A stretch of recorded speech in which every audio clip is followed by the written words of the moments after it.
আমি ক্যামেরাম্যানদেরকে বলবো, আমি এখন যে ওয়াজগুলা করবে ওয়াজগুলা আপনারা ভালো করে রেকর্ডিং করবেন। আল্লাহ নবী দু জাহানের বাদশা রাহমাতুল লিল আলামিনের শরীয়ত এবং আমার নবীজি রাহমাতুল লিল আলামিনের দান করা দ্বীনে ইসলাম, এই শরীয়ত আর দ্বীনে ইসলামটাকে আমার নবী রাহমাতুল লিল আলামিনের ইলম আর জ্ঞানটাকে কয়েক ভাবে বিভক্ত করে দেওয়া হয়েছে। যে কামটা আমার নবী একা করছেন, এখন আমরা অনেক কয়েকটা ডিপার্টমেন্ট মিলে করার পরও আমরা কমপ্লিট করা সম্ভব না। যেরকম মারহাবা, আমার নবীর কাছে শরীয়ত ছিলেন, আমার নবীর কাছে তরিকত ছিলেন, আমার নবীর কাছে হকিকত ছিলেন, আমার নবীর কাছে মারেফত ছিলেন। আমার দয়ার নবী নূরুন নবী, নূরুন আলা নূর নবী রাহমাতুল লিল আলামিনকে আল্লাহ কতটুকু ক্যাপাসিটি দিবেন যে আমার নবী একাই সারা কমপ্লিট করছে। কিন্তু আমার নবী যখন দুনিয়া থেকে জাহিরি পর্দা করলেন, নবীজির দায়িত্বগুলো কয়েক ভাগে বিভক্ত করে দেওয়া হইল। তার একটা ভাগ হইল শরীয়ত, একটা ভাগ হইল তরিকত। এই দুইটা জিনিস আমি আপনাদের বুঝাই দিই, শরীয়ত কারে কয়, তরিকত কারে কয়। যেরকম এই দুইটা জিনিস বুঝার দরকার আছে না নাই? না বুঝার কারণে আমাদের প্যাঁচ লাগে। নগাঁয় মেশে কয় প্যাঁচ লাগে, আর আমাদের বাসায় হ্যাঁ উল্টা উল্টা লাগছে, আর গড়িয়া বাসায় কয় হেরি হয়েছে। আমরা শরীয়ত আর তরিকত এই দুইটা জিনিস বুঝি নাই ভালো করে। আমি আপনাদের স্পষ্ট ভাবে বুঝাই দেব আকওয়ালে আকাবিরিনের মাধ্যমে। আমাদের বড়রা কি কইছে, কিতাবের ভিতরে কি আছে। আলা হযরত আজিমুল বরকত মুজাদ্দিদ দ্বীন মিল্লাত আলাইহি রাহমাতুল্লাহ বলেছেন, শরীয়ত হলো ইসলাম আর তরিকত হলো ইসলামের জান। হযরত আহমদিয়ার খান রাহমাতুল্লাহ আলাইহি বলেছেন, শরীয়ত হলো চলার নাম, তরিকত হলো আচ্ছা সে চলার নাম। চলা দুই প্রকার আছে, একটা হলো সইলা যাওয়া, আর একটা হলো ভালো করে সইলা যাওয়া। যেরকম দুইটার ভিতরে পার্থক্য আছে না নাই? খালি যদি শরীয়ত নিয়ে থাকেন তাহলে আপনার ভিতরে তাকাব্বুরি হবে, বড়াই হবে। যেরকম নাকি ইবলিশ খবিশের আসিন, ইবলিশ খবিশ সর্বপ্রথম ইবলিশ খবিশ ছিল না। আযাজিল মুআল্লিমুল মালায়েকা, ফেরেশতারা যার কাছে শিক্ষা নিছে, দীক্ষা নিছে, আযাজিল কি তাহলে কম আছেন? এমন তার নাম। প্রত্যেকটা আসমানের ভিতরে তার পদবীগুলো আলাদা আলাদা। সেজদা করতে করতে সেজদার চরম সীমা পাওয়াই দিছে। মহান রব্বুল আলামিন তারে সবকিছু অধিকার দিয়েছিলেন, সবকিছু জ্ঞান দিয়ে দিয়েছিলেন। শরীয়তের ভিতরে তারে মহান রব্বুল আলামিন মাস্টার বানায় দিয়েছিলেন, মানিটর বানায় দিয়েছিলেন। ফেরেশতারা পর্যন্ত তার কাছে শীত বাড়াইতো। পেজ লাগছে কোন জায়গায় জানেন? ইবলিশ মার খাইছে কোন জায়গায় জানেন? তার নাম তো আগে আযাজিল আছিল। শরীয়ত তো সম্পূর্ণ পালন করছে, এরকম করছে না নাই? 7.5 লাখ বছর ইবাদত। আপনি ইবাদত করছেন কয় বছর? আমার মনে হয় আমার এখন বয়স প্রায় 40 হবে। আমার মনে হয় 20-25 বছর সেজদা করছি, রুকু করছি, কোরআন শরীফ পড়ছি বা হাদিস পড়তেছি। আর আযাজিলে 7.5 লাখ বছর শরীয়ত পালন করছে। সেজদা, তার সেজদা থেকে ফেরেশতারা পর্যন্ত পাগল। তার সেজদার থেকে ভিক্ষা নিবার অন্য ফেরেশতারা আছে যে তোমার সেজদাতে আমাকে কিছু ভিক্ষা দাও, বা তুমি যেভাবে সেজদা করে আল্লাহ পর্যন্ত যায় পাইছো সেই সেজদার তোর তরিকা আমাকে শিখাই দাও। এতটুকু জ্ঞান তার শরীয়তের। এক কথা মারি খাই গেছে, সেটা কি জানেন? মহান রব্বুল আলামিন যখন বলছেন যে তরিকত নাই, তরিকত মানে জাহিরি না, তরিকত হলো বাতানি। ওই তো জাহিরি সারাটাই পালন করছে, বাতিনি জায়গা করছে। মিস্টেক তো হইছে জাহিরা তার বাতিনি সেক্টরের ভিতরে। সেটা কি? মহান রব্বুল আলামিন বলছেন, উসজুদু লিআদম, ওই আমার ফেরেশতারা তোমরা সবাই আমার আদমের সিজদা করো। শয়তানে চিন্তা করলেন শরীয়ত হইল আল্লাহ বাদে কারোর সিজদা করন যায় না।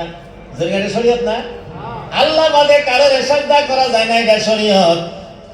আজাজিল ভাবছে আমি হলাম শরীয়তের মালিক, শরীয়তের গরাকি, আমি শরীয়ত পালন করে করে অতটুকু সম্মানিত হয়েছি। এখন এটা কোন হুকুম?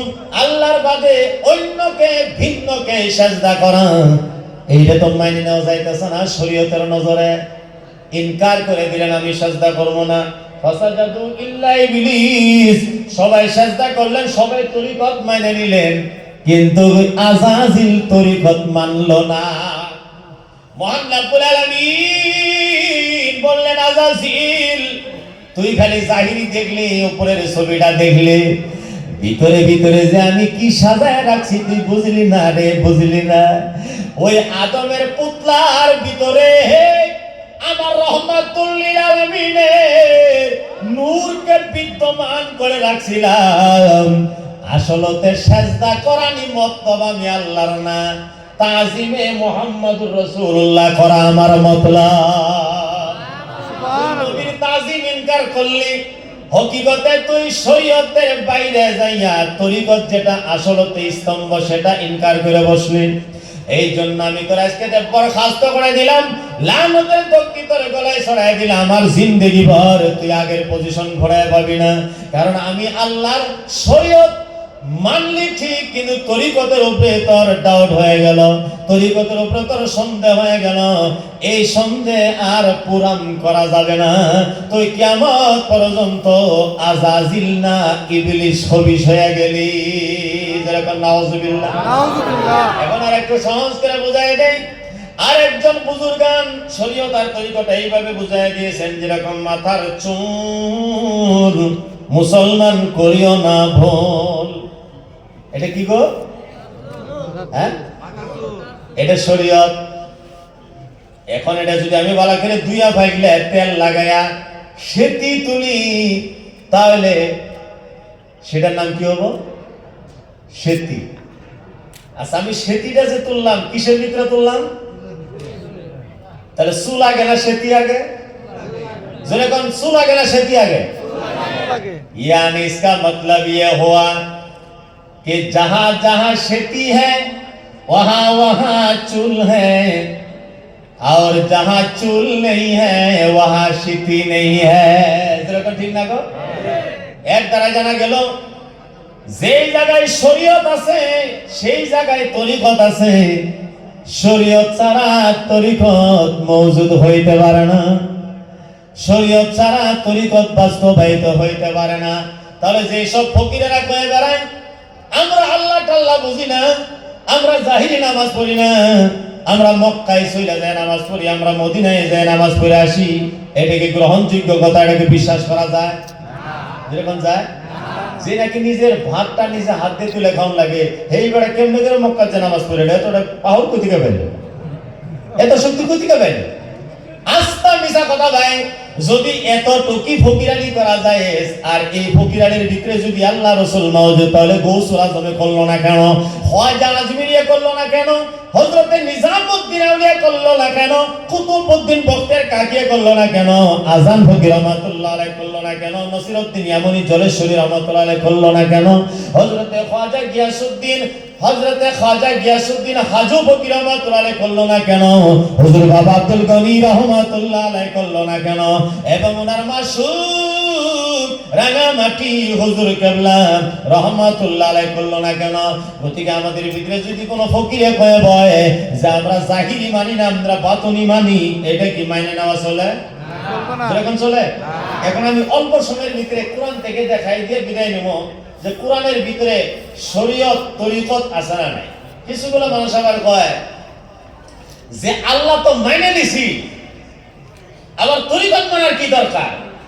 এই বিষয়টা স্পষ্ট করার দরকার আছে না? যেরকম আমরা নামাজ পড়ছি ঠিক, রোজা করছি ঠিক, হজ করছি ঠিক, যাকাত দিছি ঠিক, কিন্তু হাদিসে জিবরাইল আপনাদের জানা আছে না নাই? হাদিসে জিবরাইল মিশকাত শরীফের প্রথম হাদিস, হযরত জিবরাইল আলাইহিস সালাম আমাকে কি বলছিলেন? এ আমার হাবিব, মাল ইহসান, ইহসান কারে কয় আপনি জানেন?